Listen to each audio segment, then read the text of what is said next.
Behind all the glamour, Behind the Lux listings. a raw take on all things real estate. All things New York City. All things us. All right, we're back. Episode 4 of season 2. Just look like two deers in a headlight. Well, it's shocking that we're here. Episode 4. I know. I missed you last time. You weren't with me, Timothy. Oof. We are talking work-life balance. Yeah. We have a few fun things, but we are going to talk a lot about work-life balance. Is there such thing? Well, that's what we're going to talk about. Okay. And I think By the way, I'm Steve Cohen, and this is Tim Malone. And this is Real Talk. All right, so let's jump right. Well, actually, before we talk about this work-life balance. Yes. Have you seen the story about the dogs? I actually just saw it, You and did? I thought of you, and then it's actually hilarious. All right, so there is A new rule. a new rule Yeah. on the subway that you can only bring a dog on the subway if it fits in a bag. So, very clever New Yorkers, many of them, like we used to have, Rufus was a big dog. He was 65 pounds. What are people doing? They're literally getting these humongous bags, Like an IKEA bag, and fitting their dog in it. like a sweater, and they're walking onto the subway because they cut out their leg, Yeah. the spot for the legs, and they just hold up the part of the bag. So they're technically in a bag. They're just walking in the bag. So It is a loophole. Oh, of course. I used to take Boomer when I had one dog. Yeah. I mean, now that I have 3, it's like absurd. But Have you ever taken all three on a I don't think subway? so. No. all three? You've taken all three on a plane I mean, I got to be honest. We Yeah. just did all 3 on the plane. at first time, Yeah, because and I mean, I shouldn't even be talking about this because we like smuggled one through. oh, okay, But, yeah, it was like the morning after Christmas. mm-hmm. And everyone just had their like, I mean, I could just see all these families. They had just like spent the whole day doing the whole holiday thing. Everyone was stressed out and having 3, oh God, it was like 3 dogs I still get. So But- what do you? But they're small, so you just carry them in 2 bags. They're small, but they're barking Oh, and like that's they're annoying. annoying. Yeah. And yeah, it's just a lot. And what about on the flight? Are they calm? They're fine once we got on the plane. Right. Yeah. And you don't give them tranquilizers? No, we don't do it now. Tranquilizers. And I would, I mean, obviously I would take them on the subway, but I Yeah. understand the subway gets crowded. Yeah. People don't want that, and I get it. But when I had one dog, I used to take him everywhere. And I would take him on the subway just because it's faster. Tim, you're like a society woman carrying a Yeah, in my bag. But now I your have, small dog to now all I have your 3. events. Now I have 3. You've never brought the dogs. There was a broker years ago who she was lovely, but she brought her dog everywhere, including to all pitches and showings. So there you go. No. There you have it. What else is going on? Well, I mean, the market is picking up. Yeah. It kind of seems, I swear, New York City it's such an anomaly, this place. And it's so fickle, and people are fickle. And I say it all the time, human beings have very short memories. Literally what people are saying now, well, the market's picking up. And it's been a few weeks that our transactions are picking up, but not necessarily pricing. Correct. But there's an optimism in the air that, please God, it just continues. Yeah, Let and it it's, ride the whole year. That But I would think be it's amazing. happened really quickly. Like the change from, oh, we're in such a buyer's market and the economy's down. Yep. And I think it just sort of turned. And then it's like, it's almost as if that fear of missing out, people are like, other people are buying. And it's like, now all of a sudden we're getting into bidding wars. Yeah, we had 2 deals last week, right? Yeah. 2 deals last week in both bidding wars. And I have another potential offer on something that we are potentially going to have to bid higher than the asking price. Yeah. So I think I hate saying this because it's like told you so, but when we tell people, and again, we always say we're so involved in this The day to day-to-day. day. Yeah. We feel it. We know like where the market is. And when we tell people like this is a buyer's opportunity, Yeah. it's amazing how quickly that can change. It's actually an amazing point. We really do, not to toot our horn, but No, it's if just you're a because we're doing good it. broker and you're doing it every day like anything, you really do have your You feel finger it. on the pulse Mhm. and you know in the moment. Yep. And sometimes the data, the facts, the information isn't even there yet to back up what you're saying. Correct. But we're experiencing it in the moment. And it's a feeling as well. Totally. Wait, so you were talking about last week. So that leads me to the main thing we want to talk about, work-life balance. Right. I think it's interesting in this industry because, having come from a corporate background, where I had to be at my desk at 8:30 and stay till 6, whether I was busy or not, it was just like a custom that I was going to be there all day. I think our industry, people think like, oh, you have so much flexibility and you can work for a couple weeks and then you can go on holiday and and it's like the perception is that we make our own schedule, but we also have many clients, buyers and sellers who quote are our bosses, if you will, because they are our clients and we service them. So we are at their mercy. And I tell these people all the time, lots of people come to me who want to get into this industry. This is not a part-time job at all. Yep. The beauty is, I've told this story before, that listen, there are moments I get so stressed and I'm upset that I'm dealing with a call at 10:30 at night. And, but that's part of our job. That's what we do. Mm-hmm. But there was a moment many years ago and I was in the Hamptons and it was like summer or something, but it was a weekday and I was outside and I was doing something and the phone rang and I got annoyed that I had to take this work call. But then as I'm taking the call, I was just bare feet, just kind of walking around our pool on the grass. And it dawned on me, like, don't be such... Yeah, it could be way worse. Really appreciate that you can do your job, not all the time because we show property, but a lot of the negotiating, a lot of what we do is just phone work, and that I can really be negotiating anywhere. Totally. The flip side is it interrupts when you're with your family or you really have to set aside time. My kids get annoyed with me all the time because I'll say, wait, it's just a minute. Let me just take this one call. But it's constant. I think it's also, to be successful, it takes that self-discipline because you have to, sure, you can carve out time and you can block off in your schedule and all of that, but you still need to know that these clients are going to work with someone. And it's like, you got to make yourself available, because that to me is half of what we do. Is like, we're in the service industry. And if we go off if we don't answer our phone for 24 hours. Yeah. Well, that doesn't work. Unless you really, I've gone on retreats where I've been gone for a few days, but that's really the exception. And we talk on the back end of like, who's covering, who's setting up, who's going to handle, like we have something in place. But I just think it's, on the flip side though, you can schedule your day. So that's right. If we need to do something or carve out time or be somewhere, that's right. The other side is though, we are, for the most part, and of course it's not all the time, but I find that most of the people we work with are super busy and know we're busy and respect that. And, unless it's like, this is when I'm available and we have to jump into their schedule, they're respectful that we may not be available at the very moment they are. And I think as long as you're communicating that, I think that's the key thing. It's all about that. Yeah.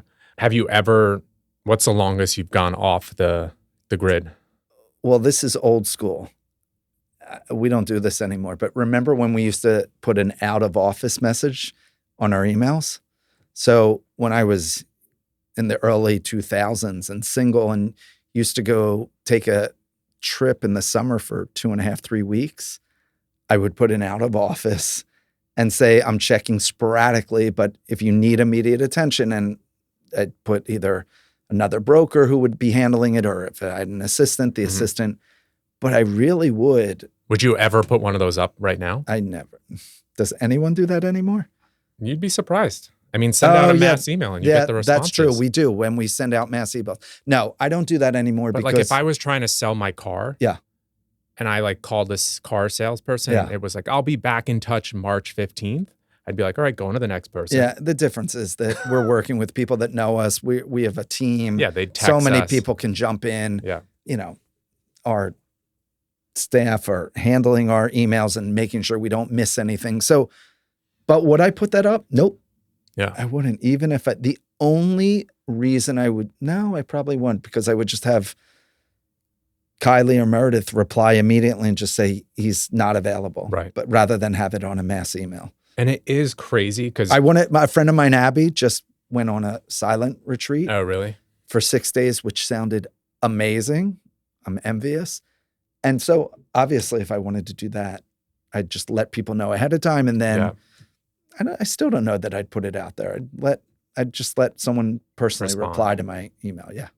And that's what's crazy. Because as much as I think being available and in touch is super important, it's scary how we feel we can't. I mean, at the end of the day, we're selling real estate. Like the world's going to go on. Things are going to be okay. No, it's not. But we have this like, I mean, I remember I was in Italy last summer and I think I said to you guys like, oh, I'm going to try to shut off for this week. And I didn't. I mean, I wasn't like. When you took that boat trip? Yeah. And I wasn't like on, but I definitely was still, in my head, I was like, I'm really going to try not to check. Well, what about this weekend? Yeah. You were away in Florida. And I kept saying, I got this, just go have your vacation. And it was good for 2 or 3 days. And then you jumped in. Yeah. I mean, because I think it's just human. Hold on. Hello. You're welcome. Oh, yeah. I mean, I was reading emails. So I know you were. I'm kidding. And then kidding. I think you just feel like, oh, I'm just going to jump in and get back in it. Right. Which you did. So there's an unhealthy aspect to it. Yeah, thank God you did in that moment. Yeah. Anyway. But then there's also a healthy aspect, I think, to taking the time off. Of course. We're only as, oh my God, you can only give what you have, and you have to take care of yourself and be healthy. I feel it when I'm all agitated or But you used to take Friday nights, right? Oh yeah, Shabbos. God, I forgot that's awful that I forgot that. So you turned off. We still do Friday night dinners and we, celebrate Shabbat, but I used to be Shomer Shabbos, or strictly observant of the Sabbath. So the phone would go off at sundown and come back on Saturday night at sundown. It was 25 hours of completely unavailable. Everyone knew it. Yeah. And I have lots of stories around that. And when... Do you think it impacted business at all? Never. So I used to have a saying, when someone would say, how can you do that? At the time, I'd say, well, if Ron Perlman can turn his phone off for 24 hours, 25 hours, I can. And then a funny story, Marty Edelman, who's an incredible attorney who represents a lot of amazing clients, when I first started working with him and we were negotiating on a very big deal, and I remember I was in a cab and it was Friday afternoon. I was heading home. I said, Marty, I just wanted to let you know I'm observant of the Sabbath. So, and I was like, even a little cautious to tell him, which is so weird because I had told everyone knew, or I would tell clients all the time. And his response was, great, don't call me on the Sabbath. So it's fine. Yeah, of course. I think I think a break from technology and. So let me just say, people respect it. Totally. And if it's something that you're doing for yourself, or a belief, religious or cultural or spiritual belief, they respect it. And they respect boundaries that you're putting up, as long as you're very clear about the boundaries. And they do something now that they call a tech Shabbos or a tech Sabbath, meaning just turning your phone off. Fine, you can turn lights on, you can travel, you can do other things. Right. Literally disconnect. And we've tried it a few times, and it's usually me that fails. Yeah. But I have to tell you, Friday night, something I've started doing again is going to synagogue, and it is such a great break from a hectic week as we've had the last few months. And it's like a natural break and a division of the week, the end of the week, to just going into Shabbat or your weekend, whatever it is. And it's amazing. So I'm doing more and more of that. Yeah. You went to synagogue last Friday? No, I went to see Take Me Out. You didn't see it, right? No. But they make you put your phone in like a locked bag. Yeah. Basically, you hold on to your phone, but it has to go in a locked bag. And once you close it, the only one that can open it is like the person at the front door. Why? Because of the naked photos. Oh. But while you're sitting there, it's like you can't do anything on your phone. And it's like, well, this is actually kind of nice. Yeah. And I'm thinking like, how do I get these things? I remember not so recently, but in the last 2 years, my phone I lost a phone or something was out for a day. Yeah. And I remember thinking like, you jump in the car and immediately you go to like start replying to emails or Yeah. texts. And I just had to sit there. Right. It's kind of nice. Yeah. I'm trying to see if I can get one of those bags from Take Me Out. There you go. And then every now and then, Yeah. we'll see. What fun and exciting should we talk about with work-life balance? I mean, for me, it's not, again, I find the trips are, again, I think you can, especially being on a team, I think being on a team is really, we're very good about that, like covering and, but I think there is this mindset of like, oh no, there's going to always be an incoming call for someone that wants to sell a $14 million apartment. And if I miss it on 7:00 on Thursday night, like they're going to call someone else. Barbara Corcoran used to say, if your business is slow and you want it to pick up, plan a vacation.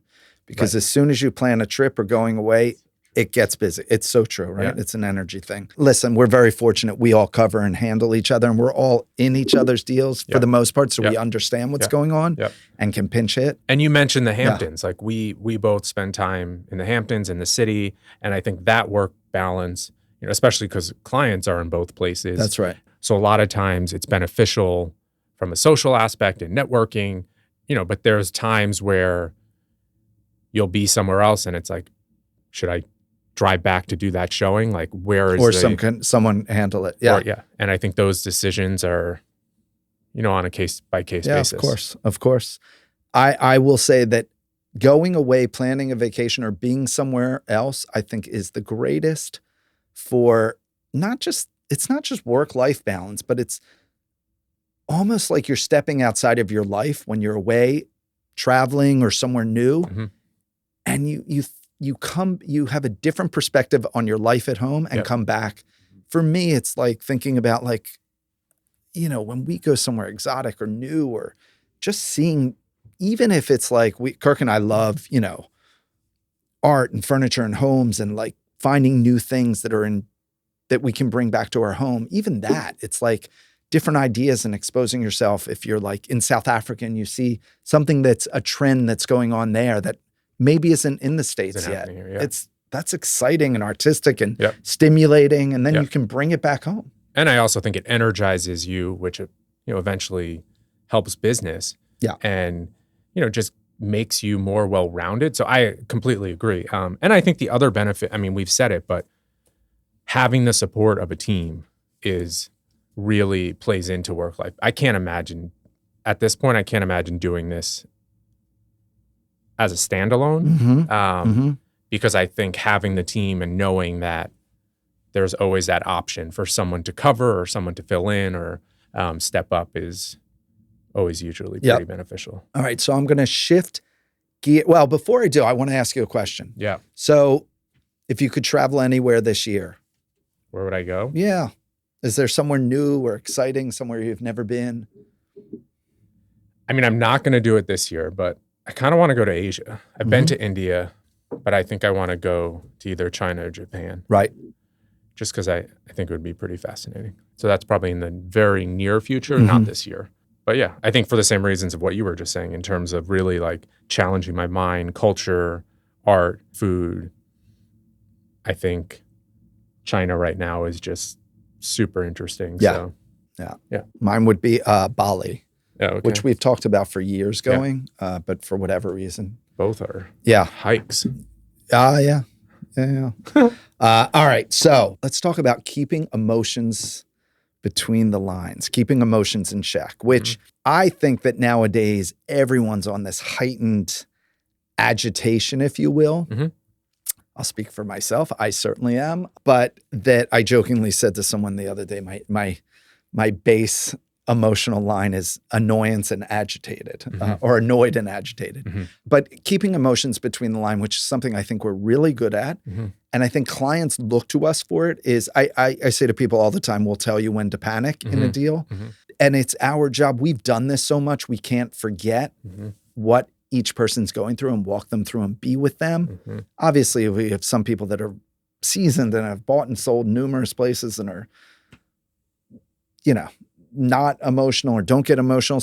Most people, they're pretty good. But I was taught years ago that a client will look to us for how to react. Yep. So if we're keeping it, again, the emotions between the lines, Mhm. they'll follow suit. Yep. So And I also think you have to understand, I mean, you said it, but everybody's going into it with a different story. And some people, and we don't always know their story or their emotion level. right. So we could get a buyer that is just so sensitive, and it's like, guys, it doesn't have to be personal. Right. But because of our experience, we've seen it. Or as you said, some people are just looking at, I'm buying an apartment. If I get it, great. Yep. If I don't, we're going to find another one. That's right. And it's okay. And then some people are immediately emotionally attached, and it's like, they don't like me. They don't think I'm and it's like Qualified. and I think I think the most common thing that is that and listen, sometimes you need to do this, but that when buyers or sellers start analyzing the buyer or seller Yep. that they're working with, and they try to get in their heads, and it may not be that complex. Yeah. They're just making an offer on your property, or you're just selling a property. Totally. And I think sellers too. Some sellers, it's like, sell my apartment. Yeah. Get me a price that's good, and let's move on. And some people want to know that, like, I want, they want to know who's coming in. And it's like, do you really? I know sometimes I'm like, I get it, but like, do you really care who's going to be living here after you? Like, how much do you care? Some people do, some people don't. Yeah. So I think, and again, I think having the ability to talk to a colleague or someone, so then when we get on the phone, we can sort of go into it with a level head, and I think that, works sometimes. And Right. sometimes you play better, or maybe sometimes I'll play better with, like, That's true. the That's right. characters in the scenario. And the personalities. Yeah, that's true. So I'll give an example of we had a seller once who I adore, actually, and it was a big listing, and they painstakingly, with their very well-known decorator, decorated this home, and they were very attached to how it looked, which it was beautiful. Now, it was very particular, maybe a little, not even, I wouldn't say dated. It was just a very particular, very, very high-end design. And then when I suggested certain changes that would enhance what buyers were looking for, meaning, I'll give an example that, it's a little, even though this particular decor may have been, it's a little heavy, or something like, let's clear, let's make sure the windows are all open because this is a super view apartment. They actually, because they had so painstakingly, and they have great taste, and clearly their designer decorator who they worked with they didn't want to change anything. And I kept coming back to, but they're looking at the property, not at your decor.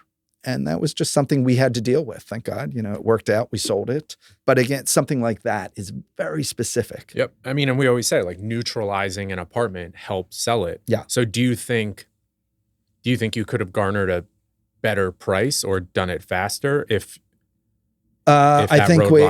think we could have done it faster. Right. Now, granted, their pieces were phenomenal. Their artwork was amazing. But a lot of times when you have that, people actually are so taken by what they're seeing and being in the space and the art that they can't imagine themselves in the actual space.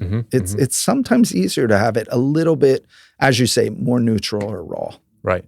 And how do you say, I mean, in that specific case, like, how do you keep control and keep their emotion out of it? Communicating and saying you're just the messenger, because we really are just the messenger. I loved this apartment. I loved spending time there. But I also was just delivering the feedback. That's my job, not to tell them how much I love being there. Right. But the feedback this is the feedback we're getting from the buyers. And to deliver it, they trusted me. Thank God. They still wouldn't change it. So I had to work around it. And that was my job. Even more proactively explain what could look different, how it could be done. Focus on those views, pulling back curtains or drapes that maybe your eye was stopping at. Not that you didn't see this incredible view, but that your eye would have been drawn even quicker to the view. if all that wasn't there. Right. Okay, talking about emotions, I have a Yes. question. So when sellers just will not listen, they don't get it, they're not on the same page. I don't mean they don't get it, but they're just not on the same page. Or And they don't want to be. yeah. And they, you're day in and day out getting the same feedback. How do you handle shifting the deal, shifting, the sale? And I can think of a couple of examples where, either the apartment needs a full staging or, and they're just not willing to do it. Or you're $1 million over and they're just not willing to drop the price. Right. And we just keep getting the same feedback. And it's like, how do you reroute the train? So I think that, listen, there's so much we can do. It's honest communication. What did they say? We're 100% responsible for our own communication. So we're responsible for our message landing. Yep. I'm just talking about in general human beings. And so it's really, if they're not hearing it one way, saying it a different way, or really thinking about what is it that they're so tied to, or they're not hearing, or why aren't they hearing what I'm telling them? Maybe they just don't want to. Yeah. And then it's judging whether we're the right broker for them. And I think or if they're real sellers. Yeah, and just understanding what the property means. Sometimes it's like they inherited it from their family, Yes. and there's that, I can't possibly sell mom's apartment for less than X, and it's like, well, then you're just never going to sell it. You're not going to sell. And saying that in a really nice way. Yeah. A broker years ago, I heard her say about price reductions. Listen, in a year from now, we're going to be really even better friends than we are now, but your apartment will still be on the market. Yeah. And I'd love to spend time with you, but if that's the case, let's take the apartment off the market and we'll just go for drinks. Because really they were going to, it goes back to this gut feeling of what we do and having our finger on the pulse of what we do every day. Yep. We know where we're going to end up. Fortunately or unfortunately, I think it's a good thing. Yeah. And we've seen it time and time again with negotiations. Literally, it takes 2 weeks, 3 weeks, a month to get somewhere where we could have gotten there in 4 days. But that's my question, is where we started this conversation with how quickly the market can change in New York City. I think the importance of making those pivots sometimes, because sometimes we just miss it.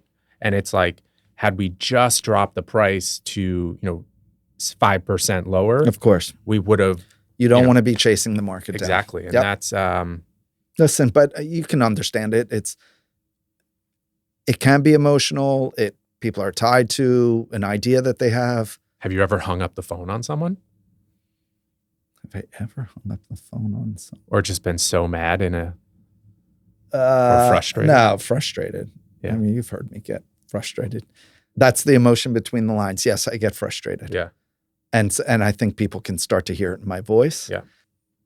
But it's only frustration because I want what's best for someone. Yep. And what I truly believe I'm giving them the best advice possible to end up where they need to end up. Well, we saw that recently, Yes. like where, again, we see a lot of apartments. We know the inventory. And when you see a buyer that's aligned with a property that feels so right for them. And they loved it and said, this is the perfect apartment for us. It's like, and yet we had to get them nuances out of get in their the way. head Yeah. in the way to negotiate for it. Yeah, that's right. Okay, another question I have. This will be last topic, I think. Oh, well, okay, yeah. So when people know who's on the other side of a deal, do you ever see that play? And that's my first part of the question. But, where I'm dealing with a buyer right now who actually knows the seller. Right.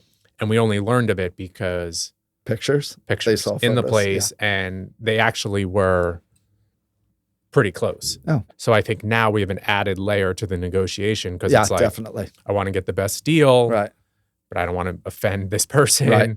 But at the same day, That's when you really, your skills as a broker, you have to keep and you have all to the manage emotions it. out, and then you have to make the trade a commodity Correct. just to get the deal done. Yeah. So that's the next part, is like when you know the story. And I shared that interesting article with you guys about when people are buying properties From people that have been canceled or and just taking that out of. So that's the article focused on the Jeffrey Epstein mansion. Right. On 71st Street. And does that impact value? Right. Because of who was there. And, his story. So I heard a few things around this. I know that the buyer from London who bought it Yep. said that, I think we've touched on this before. He said that he wasn't concerned. He was redoing the whole place, and what happened there is the past. I sold a property to clients in LA here in New York, and someone famous, unfortunately, had taken their life in the apartment. And they called me, we were moving forward. They loved the apartment. You wouldn't obviously know it if you didn't know. Right. And they said, do you think there's something spiritually about that? And I called a rabbi who is very spiritual, who I know. And he said, and these clients were Jewish, the buyers. And he said to me, Shraga Sherman in Philadelphia said to me, the Jewish belief is that it's not like this energy hovers there, that if you're using the new space for something good and positive, that will wash away what had happened there. And I shared that with the buyers, and that gave them comfort, and we moved forward. It's a great apartment. Yeah, and I think everybody's going to have different opinions on that, and I think feel differently. But again, I think that's where it's just a personal. And with the Epstein thing, again, they were redoing it, doing good things there. I did hear, this is a little spooky but that who told me this? Someone that had seen the property. The weirdest thing for them was going through, and that they had the maitre d' or the man that ran the house still there. Oh. And knowing that this person kind of was privy and witnessed all that went on there. Yeah. So it's a little weird. Yeah, that's a little. But I think that goes to when we always say, like, taking away the personal aspects when we're listing photos, and I think that's really important, because it's very hard for someone to walk into a place. That's right. I have another story. When we showed Brooke Astor's apartment at 778 Park, and there was someone from, I think it was the bank. There was someone that had to be there, or from the trust, had to be there at all times. Oh, wow. But there was also an area that was cordoned off because it was being investigated. Huh. There was an investigation into her elder abuse. Oh, okay. And so you walked in and you were like, oh, that's the room. And that's what they were talking about. So that was a little weird. All right, let's end this on a high note. The Tooth Fairy. Yeah. We got a little play this week. So we got a call. My friend Leslie Coppell, who seems to have her hand in everything, the New York Post wanted to do a story on the inflation of the Tooth Fairy, meaning how much money do we give our kids? Does the Tooth Fairy give their kids when they put their tooth under the pillow? So they featured, and we got a lot of great photos, and we were in the paper, Scarlett and I. And then we started getting calls from all these news shows and entertainment and all this stuff, Inside Edition, that wanted to follow up on this story. So that was fun. We got a little play. Fun. Wait, so what does the Tooth Fairy give these days? So I admitted that I have not kept up with Tooth Fairy inflation. Some people say 20 is the given. I think that's kind of ridiculous. Not to mention, children at that age don't even understand the currency and the difference. Yeah. But the whole point of how I started was when Lily lost her first tooth, I panicked, and you don't have as much cash around. So I had 20. So I just grabbed my lowest. Set the precedence. Yeah. But we went back. Oh. That was just the first time tooth. And then we went back to $5 or $1. It was $1 when I was little. It's inflation. So that's telling you I haven't kept up with inflation. Is what, 6%? So that's got to impact the Tooth Fairy. Yeah. But again, we also paid $1 for, when I was little, my parents paid $1 an hour for babysitting, and it's a lot more expensive. And I need a babysitter in the Hamptons. Tim, this Saturday night, please call your crew. So have we covered it all? I think. Cyrus, what's going on in your life? I'm just here making sure you guys are rocking and rolling. Rocking and rolling and looking good. And you, Caroline? Yeah, same here. In your brown today? Wow, Yeah. you are all brown today. Wow. That's it.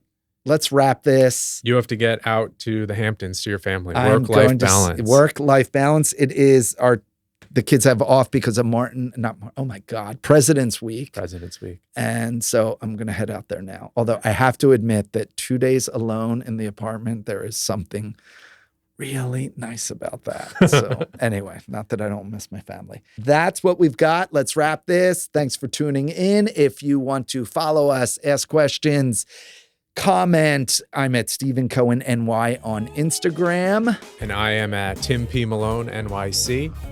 Leave us a comment below and we'll see you guys on the next episode. Thanks, everyone.